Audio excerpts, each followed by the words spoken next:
Hello વિદ્યાર્થી મિત્રો, diploma engineering semester 2માં કોમ્પ્યુટર બ્રાન્ચ માટે એન્જિનિયરિંગ કેમેસ્ટ્રીમાં આજે પેપર હતું. તેની અંદર આપણી યુટ્યુબ ચેનલમાંથી કેટલા ક્વેશ્ચન પૂછાયેલા છે આપણે ચેક કરીશું આજે. અહીંયા ક્વેશ્ચન 2ની અંદર ક્વેશ્ચન 1ની અંદર 14 માર્કના MCQ પૂછાય છે અને ક્વેશ્ચન 2થી થિયરી ચાલુ થાય છે. તો ક્વેશ્ચન 2ની અંદર પહેલા નંબર ઉપર આપણને આપેલો છે પૌલીનો સિદ્ધાંત કીધેલો છે. એક એ થિયરી પૂછાયેલી છે. પછી છે ત્રીજા નંબર ઉપર એક્ઝામ્પલ કીધેલો છે, PS શોધવા માટેનો એક્ઝામ્પલ કીધેલો, એક એ પૂછાયેલી છે. એટલે ટોટલ 6 માર્કના પૂછાયેલા છે. બીની અંદર આપણને હાઇડ્રોજન બંધ અને તેના પ્રકાર કીધું, હાઇડ્રોજન બંધના પ્રકાર અને મહત્વ પૂછેલો છે. જ્યારે બીજાની અંદર મોલારિટી માટેનો એક્ઝામ્પલ આપેલો છે અને ત્રીજો ક્વેશ્ચન આયનીકરણ અંશ પર અસર કરતા પરિબળો. એ 3 આપણી યુટ્યુબ ચેનલની અંદર મૂકેલો હતા. એટલે કે ટોટલ કેટલા 8 માર્કના ક્વેશ્ચન પૂછાયેલા છે. ક્વેશ્ચન 3ની અંદર પહેલા નંબર ઉપર આપેલો છે વિદ્યુત ઢોળ છે. જ્યારે આપણી યુટ્યુબ ચેનલમાં શું લખેલું હતું? ઇલેક્ટ્રોપ્લેટિંગ પદ્ધતિ લખેલી હતી. એટલે કે અંગ્રેજીમાં લખેલી હતી ઇલેક્ટ્રોપ્લેટિંગ પદ્ધતિ.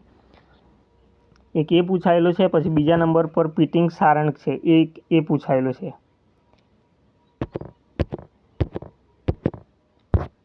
અને ત્રીજા નંબર ઉપર આપણને કીધો છે તફાવત કીધેલો છે, ગેલ્વેનાઇઝિંગ અને ટીનિંગ વચ્ચેનો તફાવત કીધેલો છે.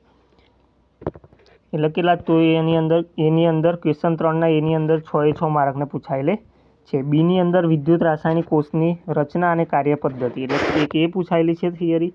અને બીજા નંબરનો ક્વેશ્ચન આપણે આ યુટ્યુબ ચેનલમાં IMPમાં આપેલો નહોતો. જ્યારે ત્રીજા નંબરનો LPG અને CNGના ગુણધર્મો કીધા છે, ગુણધર્મો અને ઉપયોગો એ પૂછાયેલો છે.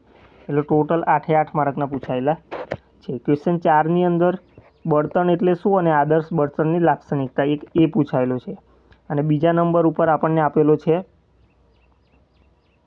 આણ્વીય બંધારણના આધારે પોલિમરનું વર્ગીકરણ. અને બીજો છે બાયોડિગ્રેડેબલ પોલિમરની ટૂંક નોંધ લખો, એટલે કે એ પૂછાયેલો. એટલે ટોટલ 6 માર્કના પૂછાયેલા છે.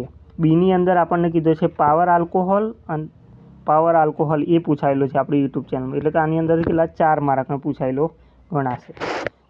ક્વેશ્ચન 5ની અંદર શું છે? તો કે પહેલાં એની અંદર આપણને કીધો છે N અને P પ્રકારના અર્ધવાહક, એ પૂછાયેલો છે. પછી ત્રીજા નંબર ઉપર આપણને આપેલો છે સોલર સેલ એટલે શું, સોલર સેલના ફાયદા અને ગેરફાયદા લખો, એ પૂછાયેલું છે. બીની અંદર આપણને કીધું છે રબરના વલ્કેનાઇઝેશન પર ટૂંક નોંધ લખો. એટલે કે બીની અંદરથી કેટલા એક જ પૂછાયેલો છે, કે આ 4 માર્ક થશે. અને અહીંયાથી આપણને એની અંદરથી કેટલા થશે? તો કે 6 માર્ક થશે. એટલે ટોટલ કેટલા? તો કે એમ થિયરી કેટલા માર્કની પૂછાયેલી છે આપણી યુટ્યુબ ચેનલમાંથી?